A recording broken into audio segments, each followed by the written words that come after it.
Surat Ashura, chapter of Counsel. In the name of Allah, the merciful, the compassionate. Hameen, Ain, Sin, Qaf, the glory of Allah from whom the revelation comes. Thus suggesteth to thee and to those before thee Allah, the sublime and the wise. To him belongs what is in the heavens and what is in the earth. He is the lofty, the mighty. The heavens almost split asunder from above, while the angels give glory with praise of their Lord and ask pardon for those. Upon the earth is not Allah, the forgiving, the compassionate. Upon those who have chosen patrons apart from him doth Allah keep watch. Thou art not for them a trustee. Thus have we suggested to thee an Arabic Qur'an, in order that thou mayest warn the mother of the towns and those around it, and mayest warn of the day of the gathering, in regard to which there is no doubt, one party in the garden and another party in the blaze. Had Allah so willed, he would have made them one community, but he causeth whomsoever he pleaseth to enter into his mercy, and the wrongdoers have neither patron nor helper. Or have they chosen patrons apart from him? Then Allah is the real patron. He reviveth the dead, and he over everything hath power. If in anything ye have differed, the decision of it goes to Allah, and that is Allah, my Lord, upon whom I have set my trust, and to whom I turn penitently, the creator of the heavens and the earth, who hath appointed for you pairs of yourselves, and of the cattle also pairs, multiplying you therein. There is nothing, anything like him. He is the hearer, the observant. To him belong the keys of the heavens and the earth. He maketh generous provision for whomsoever he pleaseth, or stinteth. Verily he everything doth know. He hath made accessible for you in religion what he laid as a charge upon Noah, and that which we have suggested to thee, and what we laid as a charge upon Abraham and Moses and Jesus, saying, establish the religion and do not divide into parties regarding it. It is hard for the polytheists. What thou callest them to, Allah chooseth for it those whom he pleaseth, and guideth to it those who turn to him penitently. They did not divide into parties until after the knowledge had come to them out of mutual jealousy, and had it not been for a word from thy Lord, which had preceded, deferring it to a stated term, decision would have been given between them. But lo, those who have been made inheritors of the book after them are concerning it in doubt disquieting. Therefore call men to believe and stand straight, as thou hast been commanded. Follow not their desires, but say, I have believed in whatever book Allah hath sent down, and have been commanded to deal fairly between you. Allah is our Lord, and your Lord. We have our works, and ye have yours. There is no argument between us and you. Allah will bring us face to face. To him is the trend. But who argue about Allah after response has been made to him, their arguing is void in their Lord's eyes. Wrath is upon them, and for them is a punishment severe. Allah it is who hath sent down the book with the truth and the balance. Also, and how dost thou know? Mayhap the hour may be near. Those who do not believe in it are in a hurry for it, but those who have believed are anxious because of it, and know that it is the truth. Is it not the case that those who debate about the hour are in error far? Allah is gentle with his servants, providing for whomsoever he pleaseth. He is the strong, the sublime.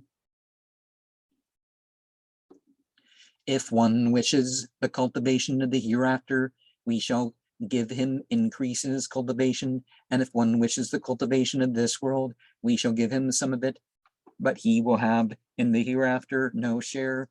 Or have they associate gods who have made accessible for them in religion that for which Allah hath given no permission, had it not been for the word concerning the decision between them would already have been given. Verily, for the wrongdoers is a punishment painful. One will see the wrongdoers anxious about what they have piled up as it falls upon them, while those who have believed and wrought the works of righteousness are in the meadows of the garden, finding whatever they wish in the presence of their Lord. And that is the great bounty. And that is what Allah announceth as good tidings for his servants who have believed and wrought the works of righteousness. Say, I ask you for no reward in return for it, except love towards kinsfolk. So whoever sets a good deed to his credit, we shall add to him good in respect of it. Verily Allah is forgiving, grateful. Or do they say he has invented falsehood about Allah? Well, if Allah pleaseth, he will put a seal upon thy heart, and Allah will wipe out the vain and make good the true by his words. Verily he knoweth the secrets of the breasts. He it is who accepteth repentance from his servants, and pardoneth evil deeds, and knoweth what ye do, and respondeth to those who have believed and wrought the works of righteousness, and of his bounty giveth them increase. But for the unbelievers is the punishment severe. If Allah were to provide liberally for his servants, they would act oppressively in the earth, but he sendeth down in measured quantity what he pleaseth. Verily he in regard to his servants is well informed, observant. He it is who sendeth down the fine rain after they have become desperate, and scattereth abroad his mercy. He is the patron, the praiseworthy.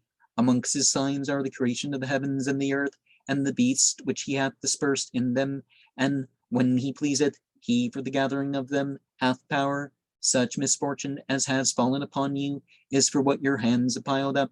Yet he pardoneth many offenses. Ye are not able to frustrate anything in the earth, and ye have apart from Allah neither patron nor helper. Amongst his signs are the things which run on the sea like landmarks. If he pleaseth, he causeth the wind to fall quiet, and then they lie motionless on its surface. Surely in that are signs for every enduring, thankful person. Or he wrecketh them for what they have piled up, yet he pardoneth many offenses, that he may know those who dispute in regard to our signs. For them is no place of shelter. Anything that is given you is an enjoyment for this near life, but what is with Allah is better and more lasting for those who have believed and on their Lord do set their trust, and those who avoid heinous crimes and indecencies, and when perchance they are angry, forgive, and those who have responded to their Lord and established the prayer, their affair being matter of counsel amongst them, and from what we have provided them with contribute, and those who, when oppressive treatment has fallen upon them, vindicate themselves. The recompense of an evil deed is an evil like it. Well, that's sort of a mistranslation because a bad like it, but it never says that you can do evil. So if anyone pardons and makes peace, it rests with the law to reward him. Verily he loveth not those who do wrong. But surely if any vindicate themselves after wrong done them, then against such there is no way to punish. But surely if one there is a way only against such as do wrong to the people and act oppressively in the land without justification, for such is punishment painful. But surely if one patiently endures and forgives, that is one of the determining factors of affairs. For him whom Allah sendeth astray, there is no patron to take his place, and one will see the wrongdoers. It's not that God sends astray, he allows us to go astray if we want to. When they see the punishment, saying, is there to be sent back anyway? One will see them mustered before, downcast with disgrace, looking with stealthy glance, And those who have believed will say, verily the losers are they who have lost themselves and their families on the day of resurrection.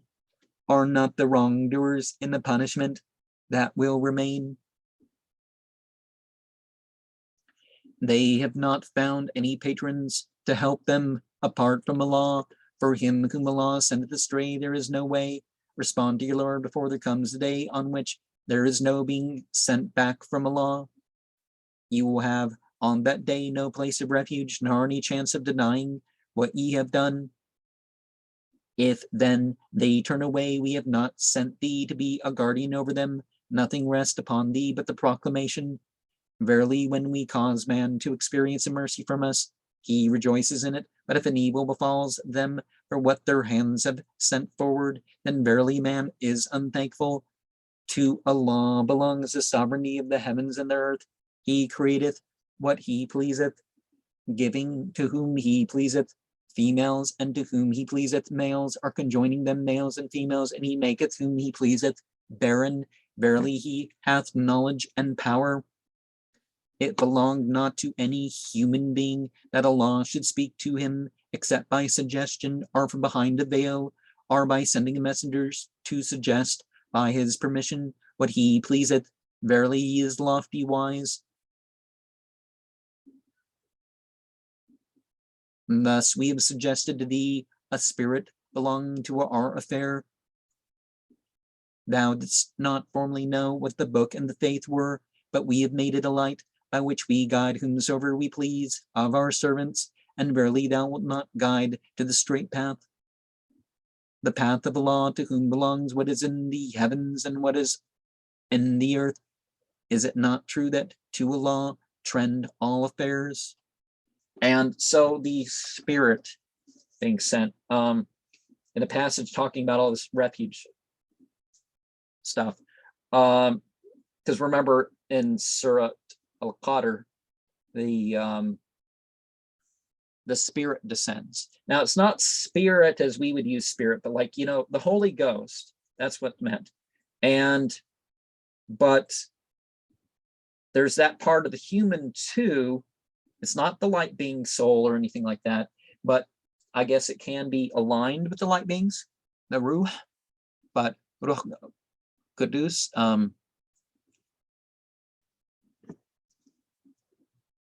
but we also have this idea, when we talk about God's throne, I think that was the chapter before this, we're not talking that God's held up or supported by the throne.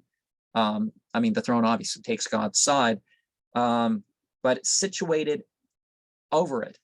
See, it doesn't, the language could be precise enough to tell us that God sits on the throne, but situated over it is more like it.